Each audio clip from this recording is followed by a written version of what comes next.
Mr. President, last Saturday, the country which I have the honor to represent, the Federation of Nigeria, became independent and assumed the rights and the responsibilities of a sovereign state. Today, Nigeria has been admitted into the United Nations organization and assumes still more responsibilities. On behalf of my countrymen in Nigeria, I thank you all most sincerely for accepting us as a fellow member in this organization. We are properly grateful for this recognition and for the generous and friendly gesture made by so many members who sent very distinguished delegations to join us in celebrating our accession to independence. I'm particularly pleased that so many important representatives could come to Nigeria on that occasion, because they will be able to inform their governments of the genuine desire which Nigeria has to have friendly relations with you all. First, it is a desire of Nigeria, as I have said already, to remain on friendly terms with all nations and to participate actively in the work of the United Nations organization.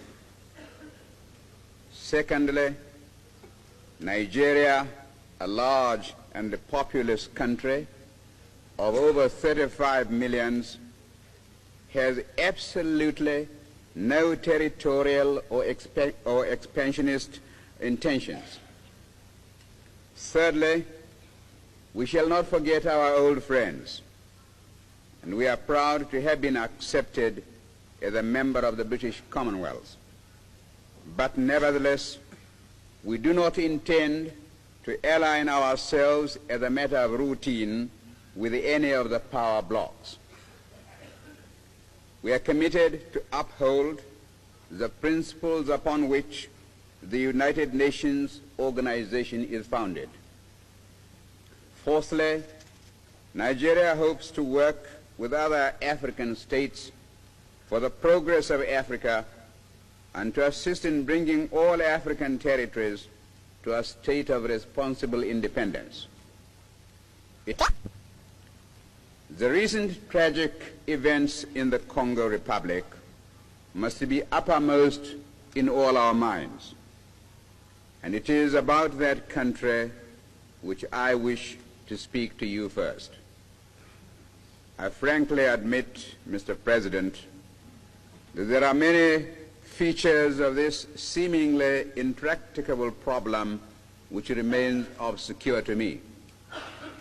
I am in some doubt as to the exact manner in which the Constitution granting independence to that country was drawn up by the colonial power which formerly administered the territory, and as to the degree of consultation which there was with the Congolese peoples themselves, and at what level that consultation was carried out. I do not know how widely the provisions of the new constitution were known in that country, or whether there is any pattern of administration going up from the village to the provincial and to the national level. Many other questions present themselves which require to be answered if we are to find a solution to the present problems. For instance, Mr. President, was the new constitution imposed from above or freely accepted by the Congolese? And what are the human resources in the country? and what sort of government machinery is available to execute whatever policies may be designed upon by the Congolese government. Nevertheless, with the information which is available to us, we in Nigeria feel that there are several important factors to be constantly borne in mind in dealing with the problem. The first of these is that Africa must not be allowed to become a battleground in the ideological struggle. For this reason, the Congo situation must be a matter to be dealt with primarily by African states at the political level.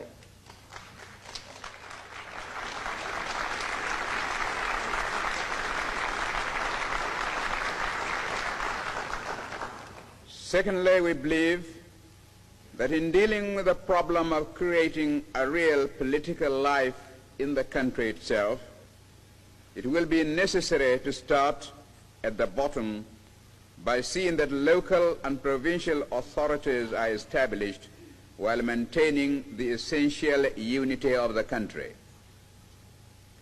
We also believe that the Congolese people were right to appeal to the United Nations organization for help and advice in rebuilding their country rather than to turn to any individual power.